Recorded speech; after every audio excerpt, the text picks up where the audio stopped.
This episode is brought to you by Kia's first 3-row all-electric SUV, the Kia EV9, with available all-wheel drive and seating for up to 7 adults, with a 0 to 60 speed that thrills you 1 minute and available reclining lounge seats that unwind you the next. Visit kia.com/EV9 to learn more. Ask your Kia dealer for availability. No system, no matter how advanced, can compensate for all driver error and or driving conditions. Always drive safely. Welcome to the Human Capital Innovations Podcast, your go-to source for personal, professional, and organizational growth and development. We hope you tune in often for all things people management, organizational development and change, organizational leadership, and social impact related. Maximize your personal and organizational potential with Human Capital Innovations Podcast.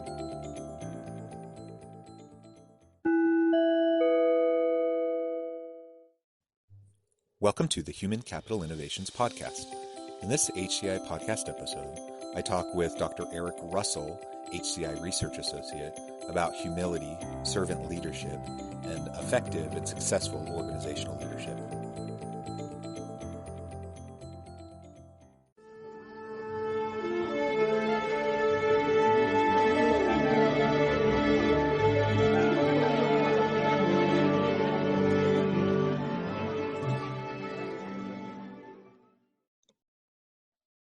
Eric Russell, welcome to the Human Capital Innovations Podcast.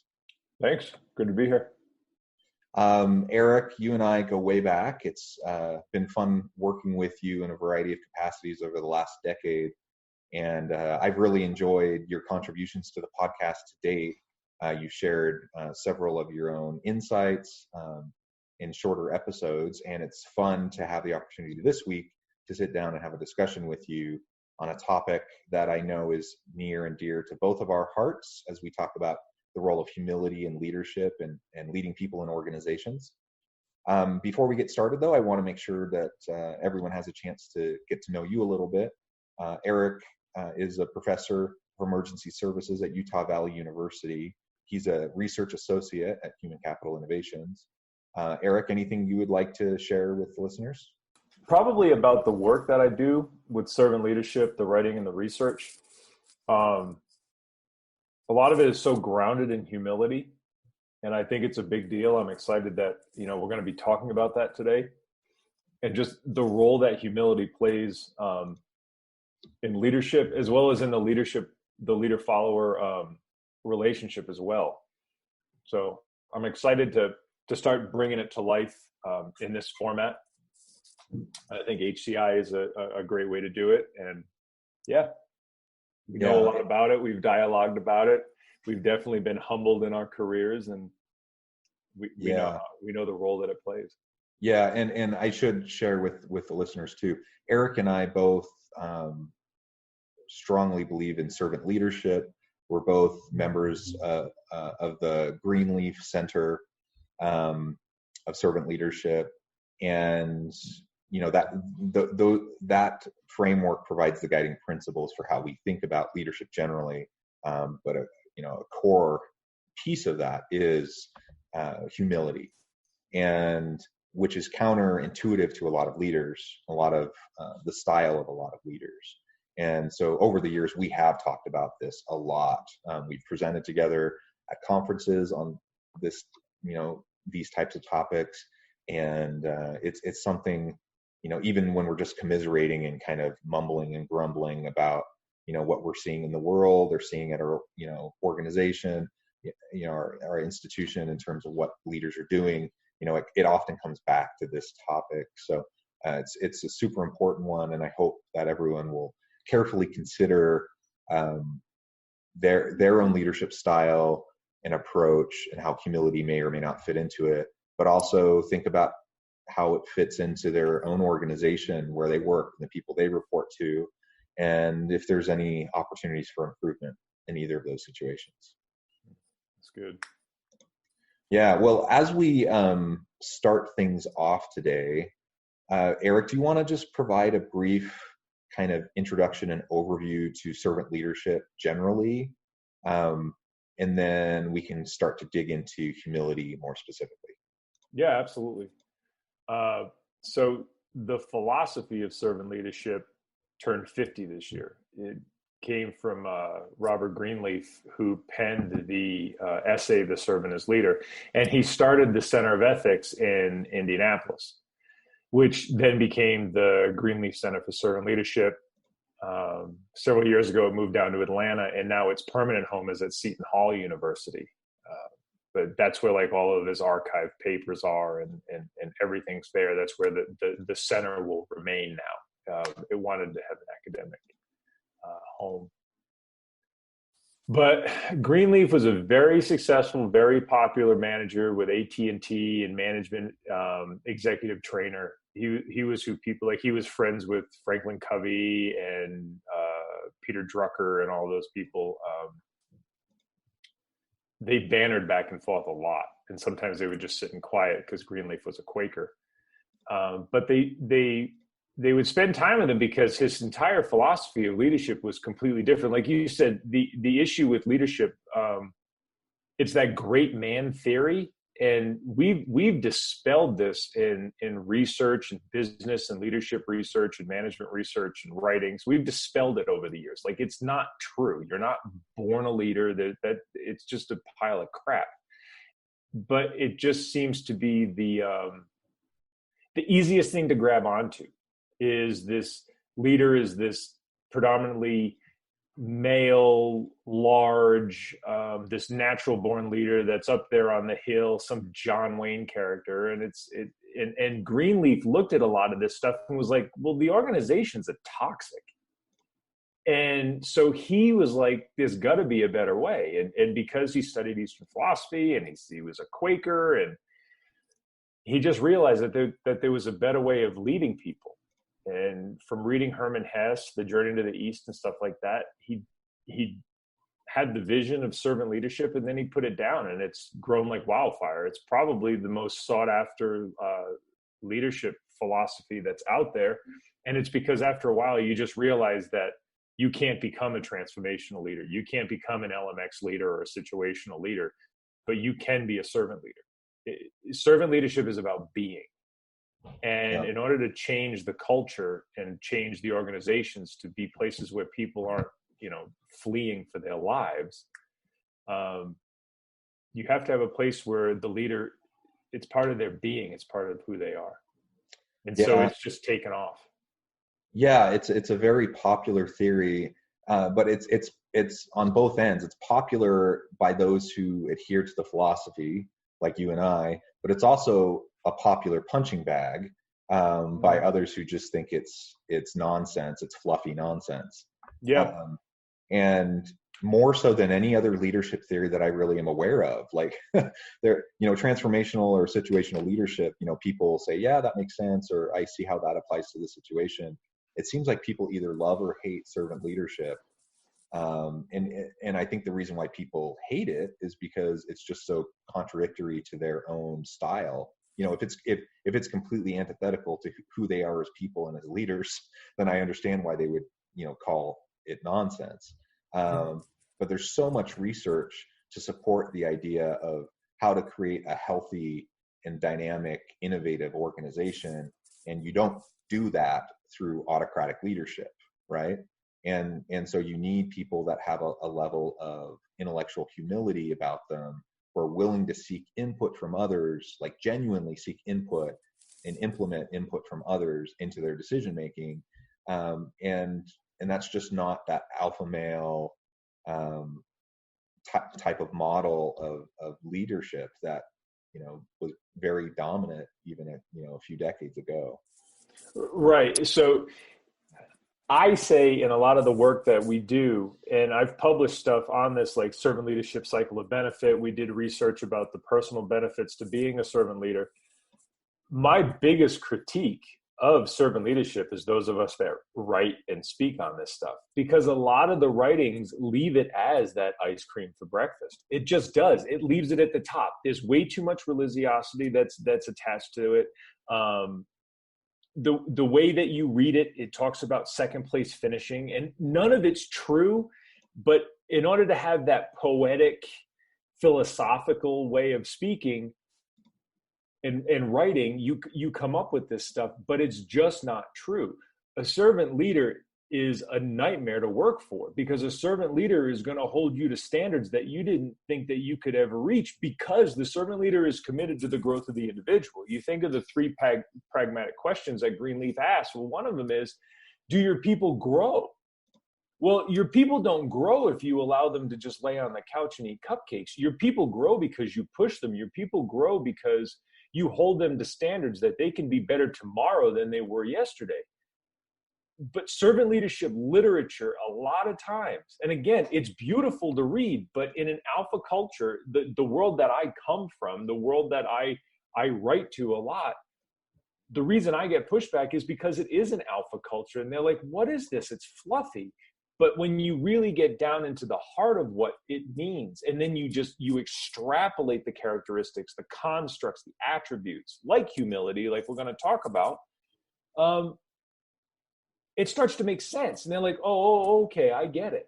To where servant leadership, it's not self-sacrificing and you're not a second place finisher. The truth is being a servant leader is a rational, selfish decision. Because once you understand the tangible and intangible benefits that come to you by making sure your people flourish and grow so they become innovative and creative and can be empowered, well, you benefit.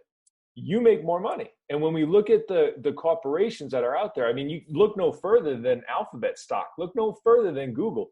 Google is a servant leadership organization.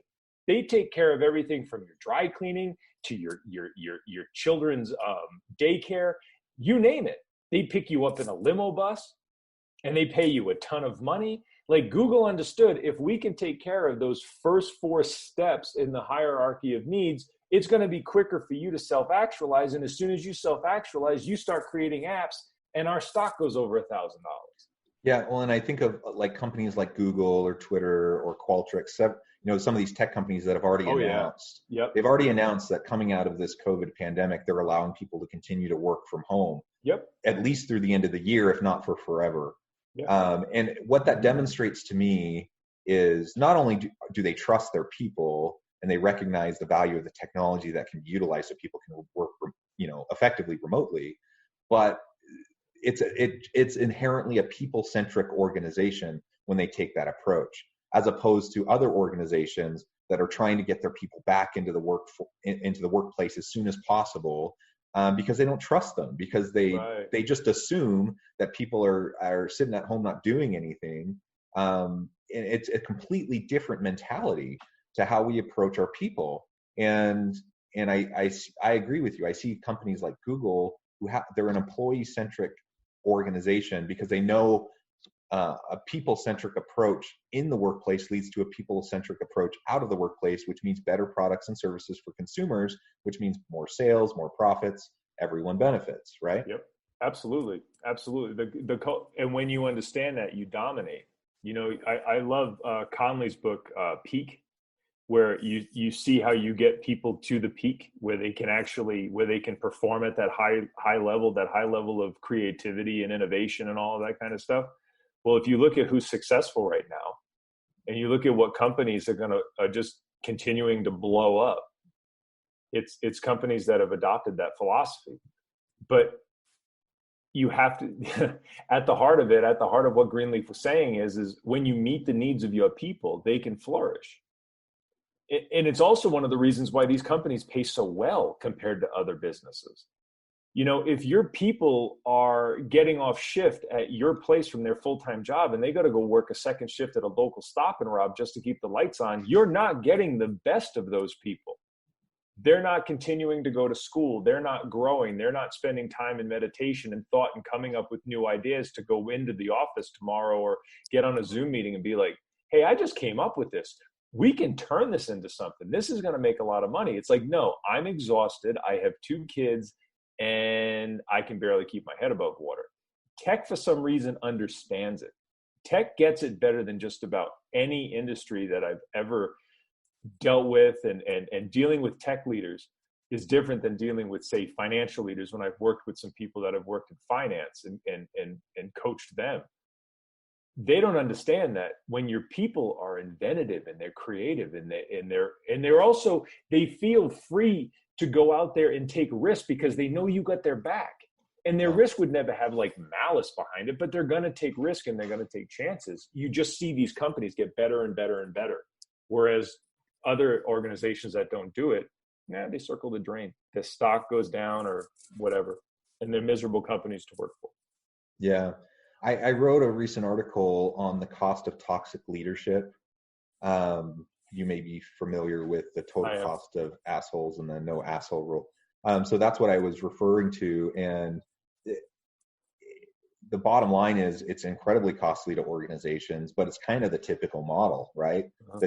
The traditional model of leadership is towards that. And people get promoted generally in the traditional hierarchical structure because they're that type of leader that ends up, that's assertive, that is willing to step on people while they climb the ladder, and they end up finding themselves in positions of leadership to tremendous negative detriment of the organization and the people that they impact and influence. So what we're talking about today is kind of the complete opposite of that, right? Like instead of that toxic leader who is a bullier, who takes advantage of people, who steps on people, who's 100% self-interested to the point where they don't really care about developing their people, right? Which by the way is short-sighted, but that's their mentality. What we're talking about is the opposite. We want humility. We want someone who can recognize their limitations, surround themselves with good people, and collaborate and work collectively to bring about good results for the organization. Humility, not in the sense of they're completely submissive and passive and a doormat that people can walk all over. That's not what we mean. No, not at all. But someone who's not so stuck up on their own abilities and knowledge, thinking they have all the answers, and they're willing to lean on other people. Yeah, because when you listen to a lot of the successful, I would say the real leadership voices right now, the far more popular ones with great book sales and years of experience, not people that are just full of crap and pulling it out of their backside. You listen to like Jocko Willink, who was a SEAL team commander, who was like, you either need to learn humility or you're going to be humbled. You learn to somebody like Tony Robbins, who's responsible for, I don't know how many people getting B's in front of their name, and he's like the true leader is a servant leader. It's that I don't understand why in the high speed, low drag corporate world that they just don't get this. They don't understand. And then they're like, well, why isn't our company growing? Why are we constantly at threat of being taken over? Why do we constantly see our people leaving? Our retention rate sucks. But when you go to these corporations and stuff like that where there is humility, where there is servant leadership, where there is trust, and it's not being a doormat. Like that's the worst thing. Nobody wants a doormat for a leader. But what we think is you're either a doormat or you're an asshole. And they're not the same. These aren't your only two choices, right? So like I have a small chapbook. I had a independent publishing company put out a small chapbook that I wrote that was kind of not mainstream, but it's called Servant Leadership for the Asshole Within. And it allows you to, and it's just an ebook that you can get on Amazon, I think for free now, but it allows you to look inside at these different little bad behaviors, these little noxious, toxic things that we do. And it just makes work suck. I mean, you think how many hours a day you spend working and how many hours it's hard enough as it is. Life is hard enough as it is. And having that toxic leadership and that toxic management, it's like having people just continuously put weights in your backpack as you're trying to hike. It's like, dude, I can make it to the top of the mountain. I'll get us up there, but you keep just throwing weights in my backpack. So humility is more along the lines of, well, I'm going to make sure those weights on it. I know how hard you're working. I get it. And I'm going to keep it in check. I'm going to keep my ego in check with you. And I'm going to help you get there. I'm also going to try to remove some of these weights. And the weights are usually like corporate bureaucracy and the issues that exist within corporations. Like, I love to hear the argument of, well, government's all bureaucracy and it's full of toxic bureaucracy and bureaucrats. It's like, so's corporate culture. And humility is, like you said, these tech corporations are trusting their people to work from home. Well, that's humility, because what they're saying is, the thing that we thought before, we had to have this, $250 million office tower, which I still think they need to exist just because I love cities. Our people don't need to be there all the time. And that humility is, they just literally admitted, hey, we thought differently. And now we're realizing as tech people that there are just as effective, if not more effective, alternative ways to do things. Yep. And when you look at like special forces, you look at the military, you look at fire and rescue, your people, once they've been in the career for a long time, they're like, yeah, you need to be a little humble with people. You need to keep your ego in check. Situations, especially when you talk about violence, you want to start watching the escalation of violence, have a little bit of a lack of humility and have a toxic ego at the same time, and you're going to go hands-on with people, and it's not going to be good.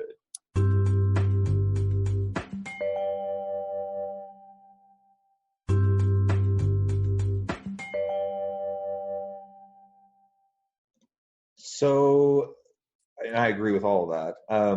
I'm wondering, why do you think it's so pervasive within organizations to have an ego-dominated leader, as opposed to a leader who has at least some semblance of intellectual humility and is willing to approach his or her people with that trust and that humility? That's a good question. One, it needs to be said that ego matters. It really does. It's the ego that gets somebody to actually want to do something. So to deny ego, I think, is a problem, and ego matters. The problem with ego is when you think it's what matters and it's not in check. That's the difference. And there's a difference between ego is, I want to become great at something. I want to learn this. I want to build a business, or, I want to join the Marine Corps and become like an MSOC raider or something. Like, I want to reach the peak of something. That's ego. That's drive. And that is part of a person's greatness, is their ego. But it's not their leadership. And what we've done is we've taken it. It's like that idea of, well, this person's the best at digging holes, so therefore they'd be the best at leading people at digging holes. Like, it's not, we miss the point that ego matters as far as your drive and what you can become and what you want to achieve. But ego is toxic when it comes to relationships with people. But because it's so successful when it comes to achievement, we're like, well, oh, hell, we'll just employ this when it comes to people as well, because it's just the easiest thing. Again, we've just circled back to that whole idea of great man theory. Yeah. I just think that we mistake it.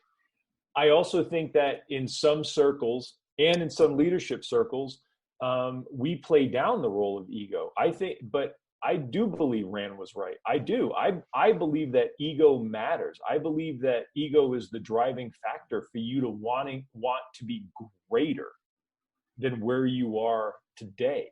Your ego is a good thing, but your ego and leadership don't belong in the same field. It's just, oh, well, this worked to help me build my business and get it successful, and now that I have employees, I'm just going to have my ego out there when I deal with them as well.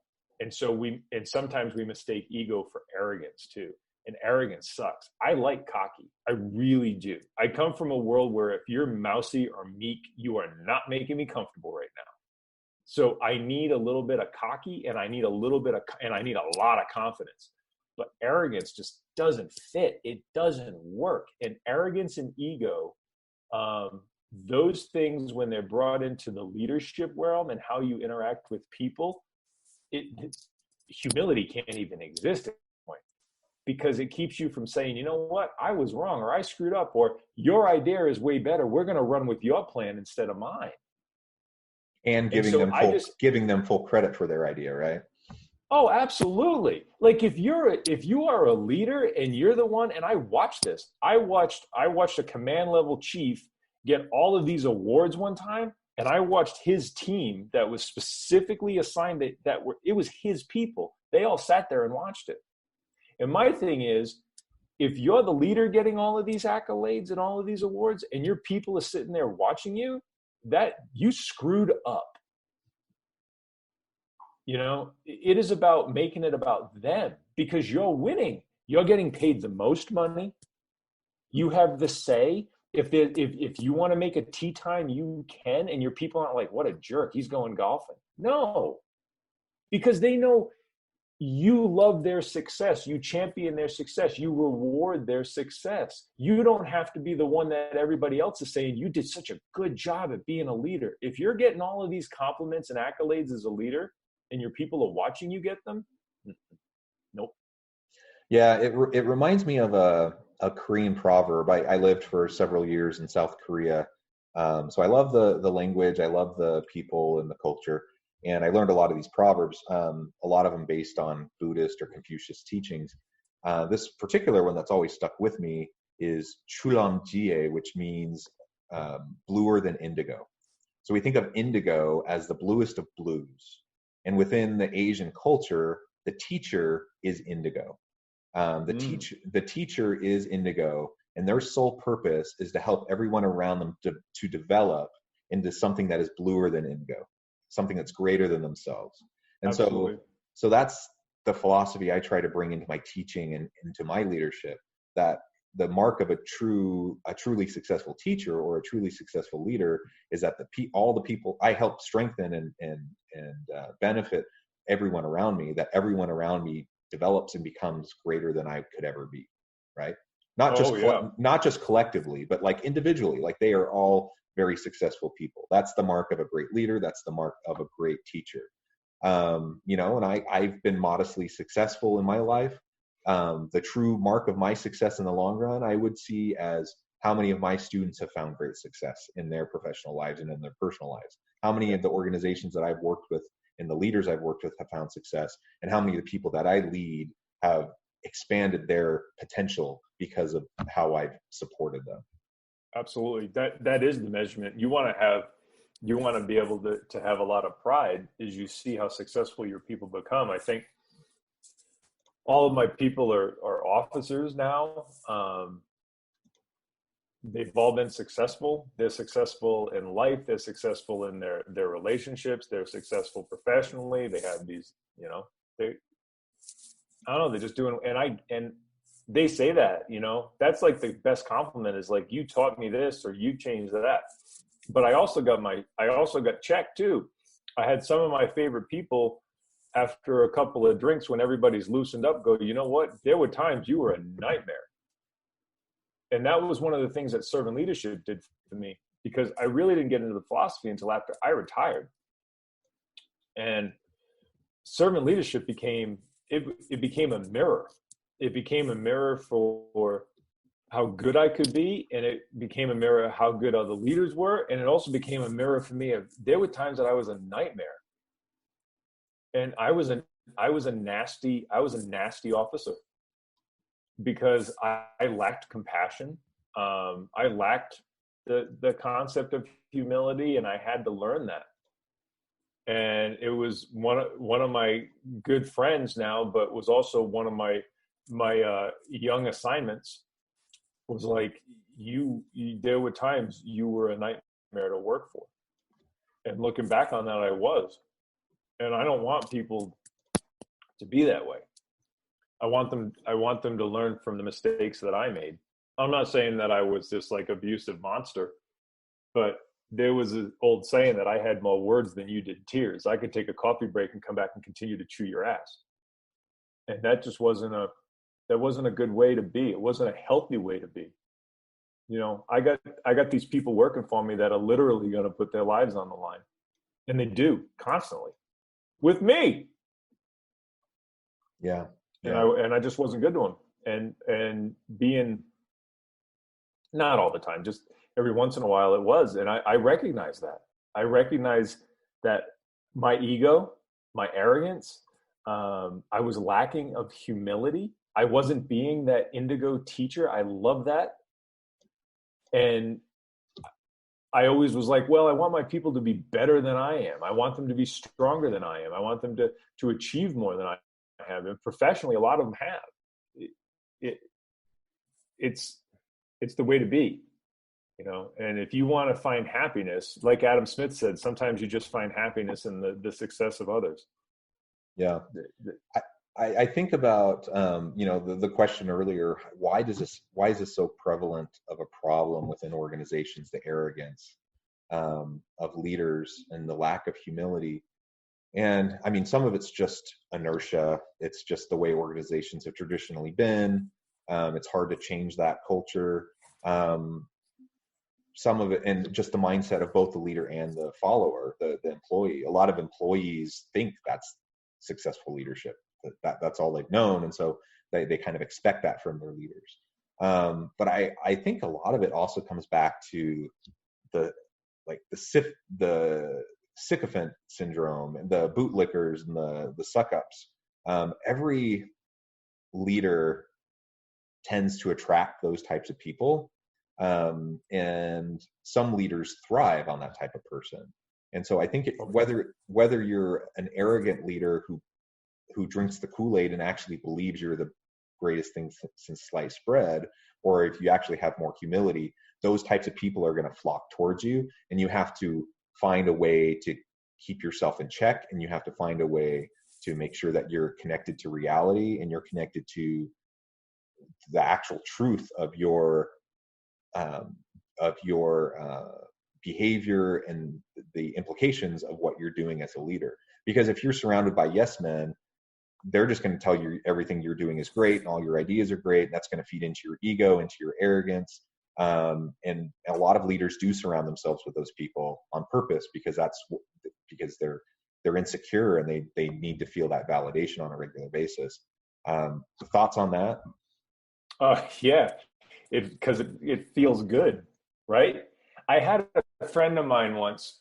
She ran a charity of this, like, I don't want us to get sued. So she ran a charity of this very, very famous, very wealthy individual who was one of those people, and still is, because he's alive, recognized on like every continent and any like this individual can't go anywhere and not have people just totally recognize him.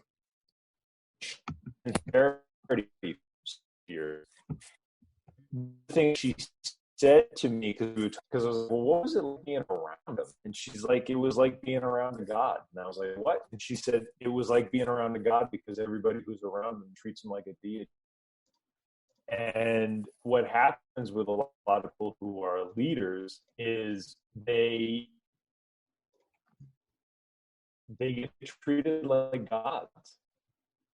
And that's what sycophants are, is you're always right. It's great. But what leaders don't understand, and this is the best part, is the sycophant wants you to fall off the cliff. They're not going to tell you that next step is 1,000 feet down, because if you die, they get to move into your spot. Sycophants will always, like Mr. Smithers from The Simpsons, would be that way whether or not they were with this individual or the next one, because they know that they just continue to move up. And whether or not you go off the cliff, you go over the waterfall, they're not going to tell you there's a waterfall up ahead. They're going to tell you you're the greatest, because as soon as they fall, they get to move on. It's like a remora, okay? If a great white shark dies, you know, a bunch of orcas kill the great white shark, the remora don't give a damn. They just go find another shark and suck off of that one. That's the thing, is when you surround yourself with sycophants, you're not surrounding yourself with loyal people, but they'll never disagree with you in public either. That's another thing. And I see that a lot in our media today. It's like, well, tell me how much your boss sucks. It's like, no, that is the most childish answer. And anybody who has any success whatsoever knows damn well that you do not disagree with your leaders in public, but you do in private. And you talk to them in private, and you're open and honest with them. And so as a leader, if you really want to be successful and you want your people to say, hey, there's a cliff you're going to go off of, then you can't surround yourself with sycophants. You have to surround yourself with people that have the courage to tell truth to power. But you have to be humble enough to do that too. Because like you were saying, when you're surrounded by people who are kissing ass, you really don't have to answer to anything in that moment, because everything you do is right. Your decisions are fantastic. You're the greatest, all this kind of crap. But eventually you're going to fail, and you're going to fail miserably, because you surrounded yourself with people that aren't going to tell you the truth. They're not going to make you better. And that brings us, not to go all the way back to this, but that really brings us back to the whole concept of servant leadership and servant followership. Is a servant leader is committed to the growth of people, and the servant follower is committed to the growth of their leaders. You know, it's a cycle. And so you want your leaders to be better. You want them to grow, and you want your followers to be better, and you want them to grow. And that cycle has to exist. But if your leaders are just toxic and spinning their wheels, and really, what are you going to get out of that? If you surrounded yourself with a bunch of sycophants, you surrounded yourself with people that are just going to eat your corpse. Like, that's what it is. They're going to eat your corpse. Nobody gives a damn. I can't remember because they, you know, whether they want to move into your position if and when you fall. Some want that. Others simply, once you're gone, they're just going to go after the next best bet, right? Right. So if they see the political winds changing and they think that you're in danger, they're going to go behind what they think the next best bet is, and they're going to get behind that person. So there's no loyalty to you, even though face to face they'll say you're the greatest thing ever. Yeah. You meet people that work for nonprofits, and they're usually very well educated, especially people mid-level and even that are close to running the show, top schools, graduate degrees, and they're paid like crap. But they work within an organization and a culture that's just so positive, and they're just happy to be there. And these are people that can go make 2-3 times what they're making, you know, but they don't want to go into that toxic area. They're not willing to just latch on to the next thing, because that's a problem. Like, if you're just doing that, having all of these decades behind me now, to see what life is really about. If you're just attaching yourself to something because you're just going to make a bunch of money, you're going to be miserable. I mean, in the end, because once you get that money, you just want more. And once you get that success, you just want more. Once you get that power, you just want more. Like, there's nothing else there. You're not growing. You're just trying to achieve these very superficial things. And that's what surrounding yourself with sycophants is all about. They're going to let you fail, and they're not loyal to you. They're that remora. They don't care that the orcas killed the great white. They just go and find the next great white. They don't care. But that loyal culture where the leader and the follower are better, there's some humility. You can admit when you're wrong. You want to hear the truth. Like, why wouldn't you want to know the truth? If I wrote something and I sent it to my editor, and my editor was like, this is the greatest thing, and they publish it and it's just crap, well, that comes back on me, right? That makes me look like an idiot.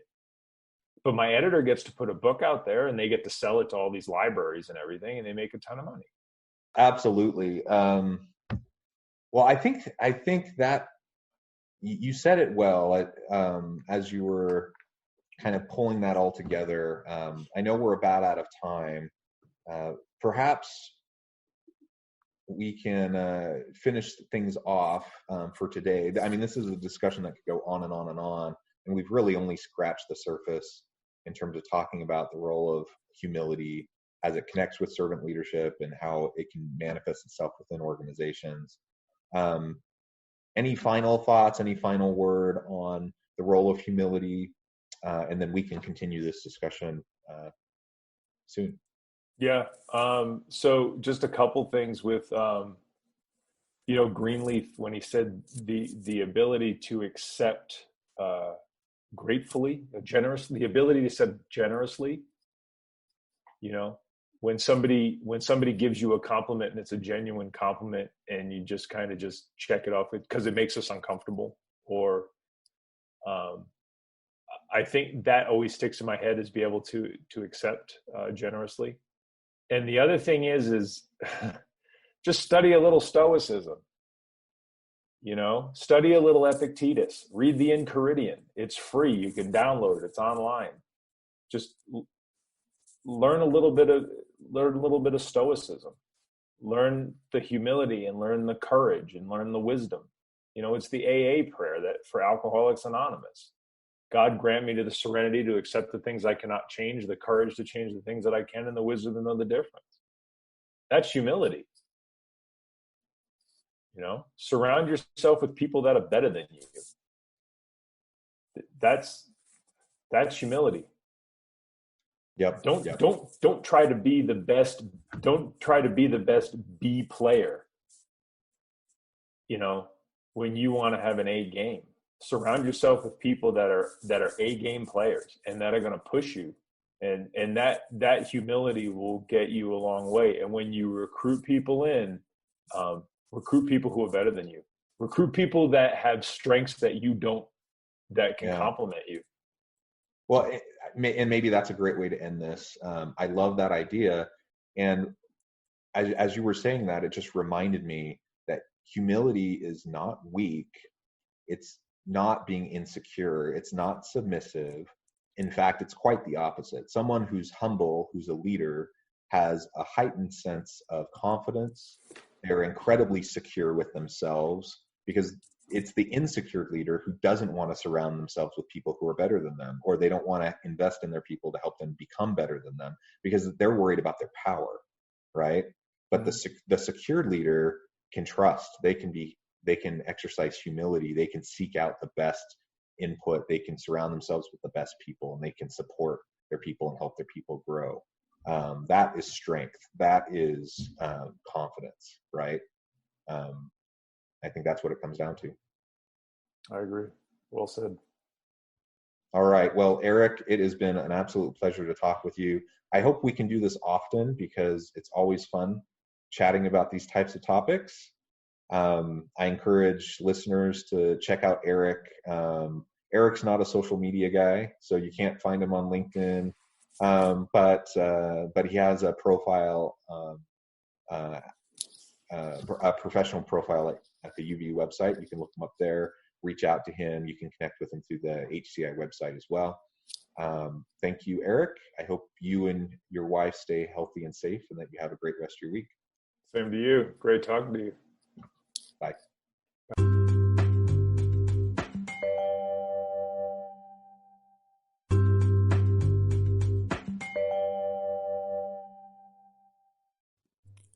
Thanks again for joining us for this episode of the Human Capital Innovations Podcast. I hope you stay healthy and safe, and that you have a great week.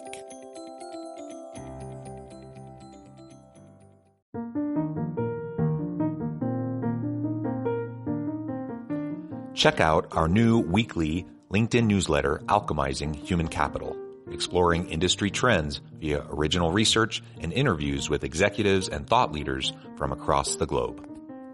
We look forward to having you join us.